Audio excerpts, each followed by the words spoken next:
Située en Louisiane, la Nouvelle-Orléans est une métropole peuplée par moult légendes.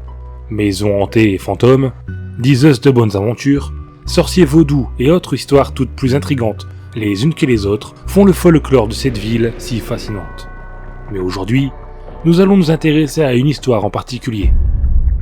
Née en 1787 à la Nouvelle-Orléans, sous le nom de Marie-Delphine de McCarthy, Madame Lalaurie est une personnalité de la bourgeoisie créole francophone en Louisiane, et accessoirement, une tueuse en série.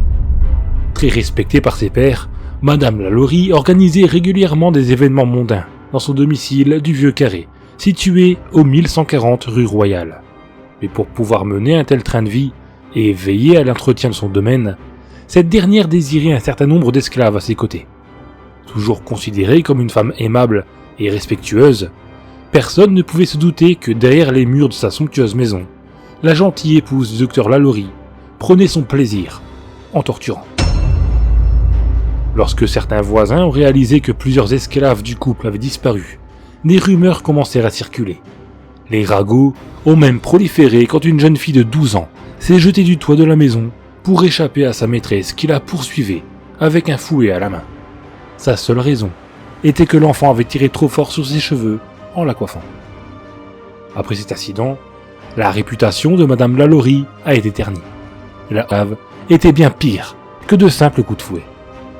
Le 10 avril 1834, un incendie s'est déclaré dans la demeure.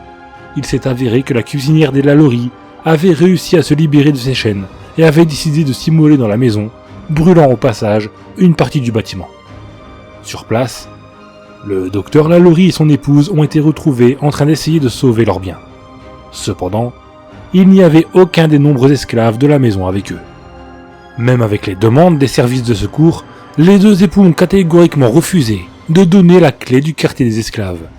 La décision a donc été prise d'enfoncer la porte.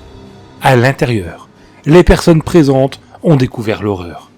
Une odeur de sang et d'excréments émanait du grenier. Des membres découpés se trouvaient sur le sol.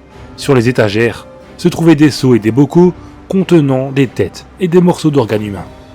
Des esclaves amaigris étaient enchaînés les uns sur les autres dans un coin de la pièce, recouverts de plaies purulentes.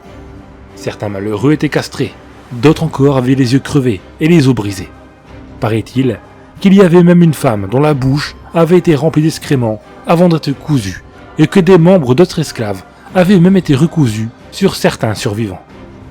Après cette macabre découverte, les autorités ont voulu arrêter les époux Lalaurie, mais les habitants du Vieux Carré avaient décidé de les tuer avant. Malheureusement, Delphine Lalaurie ne sera jamais attrapée.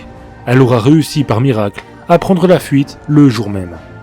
Pendant longtemps, personne ne put découvrir sa localisation, même si de nombreuses rumeurs diront qu'elle était toujours en Louisiane et pratiquait la magie noire en faisant des sacrifices. Ce n'est qu'une dizaine d'années plus tard que la trace de cette triste femme sera retrouvée à Paris, juste après son décès. Encore aujourd'hui, le nom de Madame Lalaurie est bien connu à la Nouvelle-Orléans.